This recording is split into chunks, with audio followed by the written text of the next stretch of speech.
आज उत्तराखंड की वीरांगना तिलू रौतेली, अदम्य साहस का प्रतीक तिलू रौतेली जी की जयंती है और उनको मैं नमन करती हूँ। उनके अदम्य साहस को याद करते हुए उम्मीद करती हूँ कि उत्तराखंड की हर महिला साहसिक होगी। आज उनके जयंती पर उनके नाम से बनाए गए पुरस्कारों का वितरण किया गया। 22 महिलाओं को दिया गया और इनमें से 9 महिलाएं भारतीय जनता पार्टी की है। उस विषय पे बाद में आती हूँ। पहले बता दूं कि रेखा आर्या जी जो मंत्री हैं, संवैधानिक पद पे हैं, वो जाती हैं कार्यक्रम में और वो विपक्ष को टारगेट करती हैं। मंत्री जी, आप भारतीय जनता पार्टी की सदस्य हैं, जब भारतीय जनता पार्टी का कार्यक्रम होगा तब ये काम करिएगा। जब आप किसी इस प्रकार के कार्यक्रम में आती हैं तो पूरी भारतीय जनता पार्टी नहीं, पूरे राज्य के लिए ये कार्यक्रम होता है। तो टैक्स पेयर के पैसे से कार्यक्रम का आयोजन भी किया जाता है। तो भारतीय जनता पार्टी के एजेंडे को आप यहाँ पे अगर आगे कर रही हैं तो आप पर सवाल उठेंगे। आपको सशक्तिकरण के लिए ये पुरस्कार देने चाहिए, मगर क्या आपने ऐसा किया? निचले तबके की जो महिलाएं हैं उनको भी देती हैं आप, और उन महिलाओं को देती हैं जो दूर दराज के इलाके में रहती हैं, जो कोविड के समय में जिन्होंने बहुत काम किया। और मैं कुछ नाम आपको बताना चाहती हूँ, जैसे धारचूला से भागीरथी डबरियाल है, पिथौरागढ़ से पूनम है, चंपावत से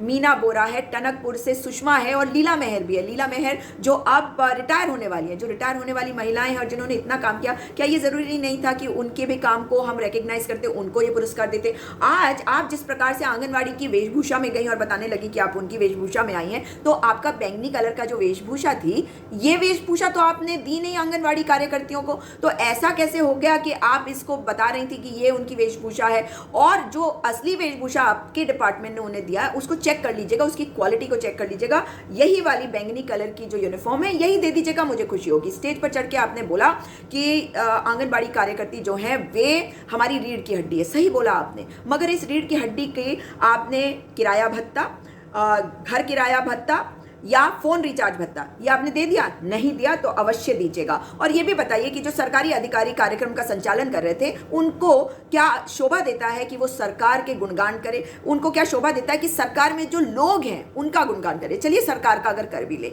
व्यक्ति विशेष की पूजा अगर करवानी है तो भारतीय जनता पार्टी के ऑफिस में करवाइएगा, हमारे राज्य के किसी कार्यक्रम में नहीं करवाइएगा। इससे अच्छा मैसेज नहीं जाता, क्योंकि अधिकारी या कर्मचारी का काम ये नहीं होता है। इससे उनका मनोबल भी गिरता है और देखने वाले को भी बुरा लगता है। इसके अलावा जिन महिलाओं को आपने पुरस्कार दिया है उसमें 9 महिलाएं ऐसी हैं जिनका नाम मैं आपको बताना चाहती हूं, और आपको उसके बारे में मुझे बताना पड़ेगा, हम सबको बताना पड़ेगा। रेणु गढ़कोटी जो पंचायत लोहाघाट से मनोनीत पार्षद भारतीय जनता पार्टी की हैं, बीजेपी महिला मोर्चा की जिला अध्यक्ष और कई पदों पर रही हैं। अनुराधा वाल्या जो बीजेपी महिला मोर्चा की प्रदेश उपाध्यक्ष है। भावना शर्मा जो महामंत्री हैं बीजेपी महिला मोर्चा की। उमा जोशी जो जिला महामंत्री हैं बीजेपी महिला मोर्चा उधम सिंह नगर से। बबीता पुनेठा पंगरिया जो अध्यक्ष है बीजेपी महिला मोर्चा के एनजीओ प्रकोष्ठ की। चंद्रकला तिवारी जो जिला अध्यक्ष है चमोली बीजेपी महिला मोर्चा की। दीपिका वोरा जो जिला पंचायत अध्यक्ष पिथौरागढ़ बीजेपी। दीपिका चौफाल मंत्री जी की बेटी बिशन सिंह चौफाल जी की, बीजेपी के टिकट पर